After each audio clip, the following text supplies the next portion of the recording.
Hey guys, Minjack YGO here, and today, got a second place Fluffal deck profile, my locals. Technically first and third all tied. First, second, third all tied. Y'all went X1. But, yeah, this deck's insane. It's crazy. Going, second, it just breaks boards, and going first, it's like an unbreakable board. So it's kind of nuts. Yeah, my matchups, game 1 against Dinos. Made me go first both games for some reason. And, I ashed his red. He had red S fusion. I ashed it. Game 1, he's like, alright, I'll scoop. And then game 2, I just bodied him. I just straight up bodied him. And then, game 2 is against another Dino player because pre-ban list. And, game 1, I got drolled. And then game 2 and game 3, I won. So, yeah, pretty good. Game 3, I lost to Prank Kids in time. Can't do much about that. Game 3 scenario, and I actually would have probably won if it actually wasn't in time, but it was.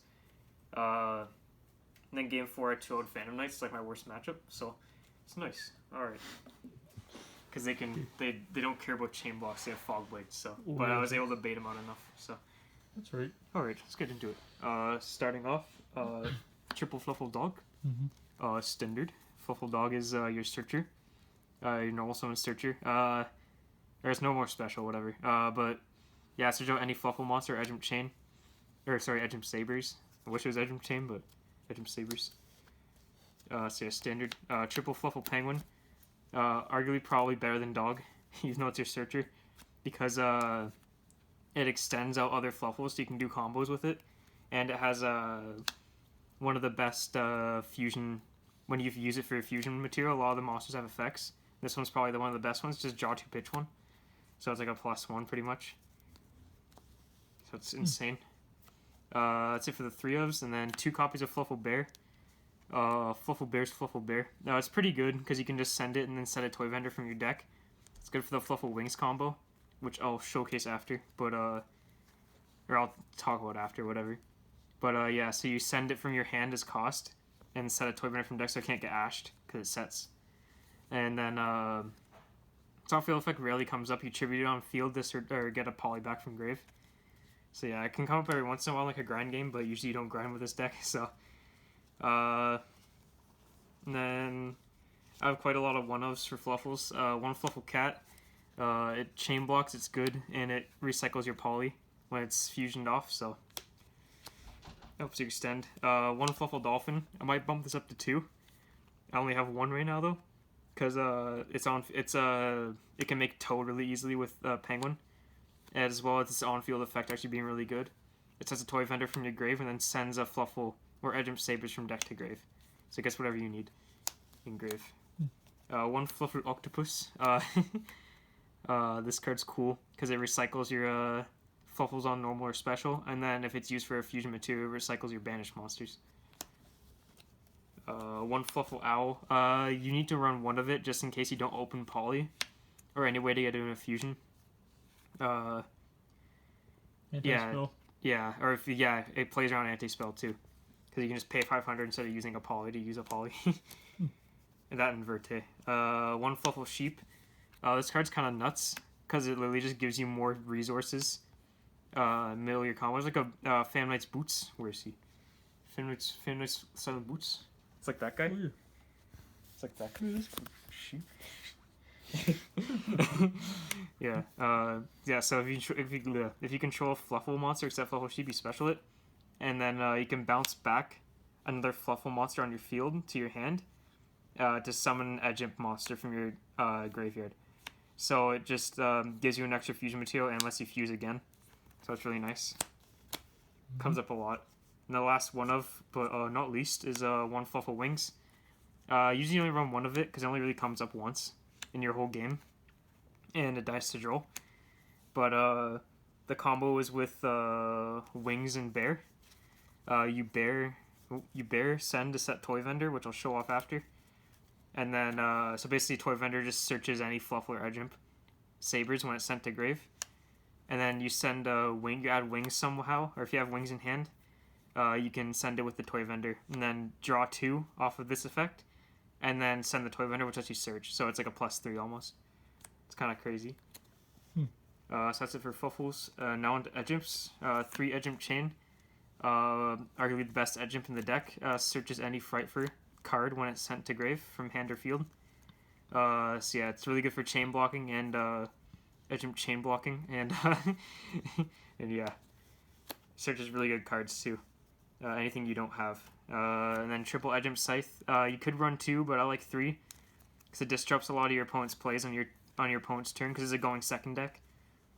So yeah, it just lets you fuse on your opponent's turn pretty much, and then it protects your Frightfur fusions from being destroyed.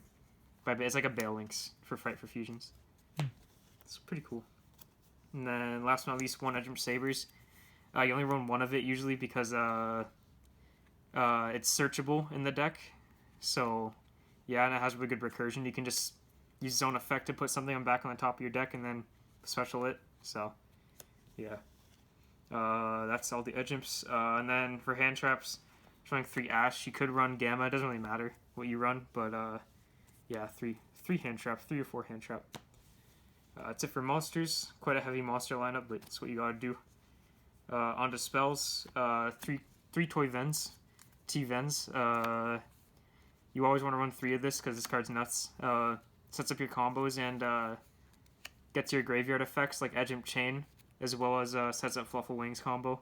And then if it's ever sent to grave, you search anything. I already explained that before, but yeah, you search anything, almost anything in your deck. So yeah. Triple Frightfur Patchwork. Literally just a plus, just Pot of Greed, but better. Searches you any Edgimp. So it's like the only card in the deck that searches any Edgimp. Not only Edgimp Sabers, and a Poly at the same time from your deck to your hand. It's not hard once per turn, but it kind of has to be a hard once per turn, so it's a good Ash target, but at the same time, you can bait really easily with this too, so it's nice, Triple copies of Foolish Bearer Goods. Oh, you didn't see the common one, but 3 copies of Foolish Bearer Goods. Send your toy vendor to get the search. Pretty self-explanatory. 3 copies of Poly. You could run 2 or 3. I like 3 because you run through a lot of them in your combos usually. So yeah, I find that you kind of need the 3 for most hands. And breaking boards and stuff if one gets negated. 2 copies of Super Poly. I don't see this ran very often in this deck, and I do not know why. Because you get your grave effects like Edgimp Chain, because it's also a dark. You just know some Edgimp Chain if they only have 1 dark monster. And then you Super Poly, and then you get rid of the Edgimp Chain, that problematic dark monster. And then it just gives you free advantage. Plus removal. It's kind of crazy. Or you can just pitch the Edgimp Chain off of this effect. So yeah. Or the toy vendor, whatever you want. And then for one-ofs, 1 Harpy's Feather Duster, clearing back row. Like if you know you're playing against like Phantom Knights or whatever with Fog Blades, and you can't chain block your stuff, you just Feather Dust to their back row. I guess caught by the grief. Oh, there's 2 more. Okay, never mind. Yeah, there's 2 more. 1 Fright for Repair, and then 1 Fright for Fusion. Oh no, okay. No call by, not enough room. But yeah, Fright for Repair is good because you send it off with Cruel Will, which I'll get into after. It has a really good graveyard. It has a decent in-hand effect, but it only comes up like after turn 1. And then Fright for Fusion, it's just a good one of. It's searchable. Both these are searchable too, so you only really want to run 1 of each. But Fright for Fusion is like a Necro Fusion, just banish stuff from field or grave to this Fusion summon. So yeah, that's 41 cards. That's main deck. Let's go on to extra deck. Starting off, obviously triple Cruel Will. Arguably one of the best Fluffal monster or Frightfurs in the extra deck. On summon, non-targeting pops a card in both players' fields, but if you summon with Edgimp Scythe, which you usually are, during your opponent's turn, you can just protect it with Scythe. And then it has another effect where you can quick effect in the same chain, send a Frightfur card from deck or extra deck to grave, and then boost attack of any fusion monster you control. So yeah. Uh-oh. 2 Tiger. Tiger on summon pops. Okay. Okay, Tiger on summon pops stuff on field up to the number of fusion materials used for it. And it boosts attack equal to the number of Frightfurs you have times 300. So it's pretty good. It's second best Frightfur in the deck. And then third best Frightfur in the deck, 2 Sabretooth. Can be invincible, so it's really good in the Prank Kids matchup because they can't out it usually. Can be destroy a ballot card effects if you use 3 more materials, which you usually are. And then if there's a Frightfur engraved, which there's gonna be because you fuse with it, you just special it back. It's an all-once return, so just spam these things out. And then boost 400 for each, 400 attack for all your stuff. So good. 1 Frightfur Kraken, and let's do Frightfur Kraken. It's really good. It targets, which is a sad part, but it sends. But it can't attack directly that turn, but you just fuse it off anyways into a Sabretooth and revive it back. Can attack twice and has a Dante effect, which is defense. 1 Frightfur Wolf. Can attack up to the number of times, or up to the number of materials used in a turn. So you can make like 6 to 7 attacks and just OTK really easily. And then that's it for Frightfurs. On the Super Poly, 1 Starving Venom, 1 Muddy Mud Dragon or Mud Dragon in the Swamp. Just generic Super Poly targets. This one comes with a lot more than this one, but yeah. That's it for fusions. Now on to links. 1 Cross Sheep and 1 Verte. Cross Sheep's really good because you just chain block your stuff and you get to extend. And then Verte is really good because it makes it so if you don't draw anything good, or if you need to extend even more in your combos, you can just Verte and then Frightfur Fusion or Poly. And then XC's 1 Bahamut and 1 Toad. Pretty standard. You get it out with Penguin Dolphin. So if you open Penguin Dolphin or search Dolphin with Dog or something, then Penguin Dolphin is just a Bahamut and a Toad. And you don't lose any resources for it either, so which is nice. Bahamut Shark. Bahamut Shark. But yeah, and then the side deck we have, I'll just go through really quickly. We have the Going First package, which is the Meister. I don't have this organized. The Necrofusion, the Lilith, Scythe, and then Dagda. I think that's it, yeah. And then the rest is like Droll and Lancia and Hatrunate, but yeah.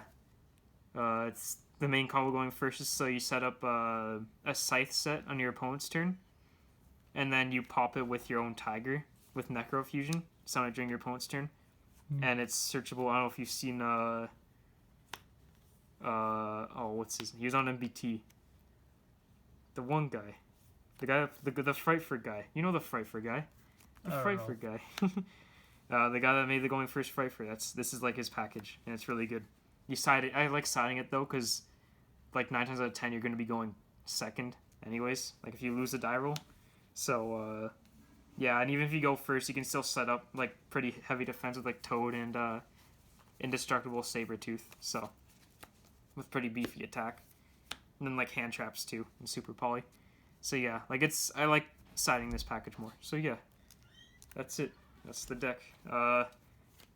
Went X1 with it at locals was pretty cool. Yep. And, Don't need to skim the rest of the side deck. Yeah. All right, and that's it. See you. Alright, see ya.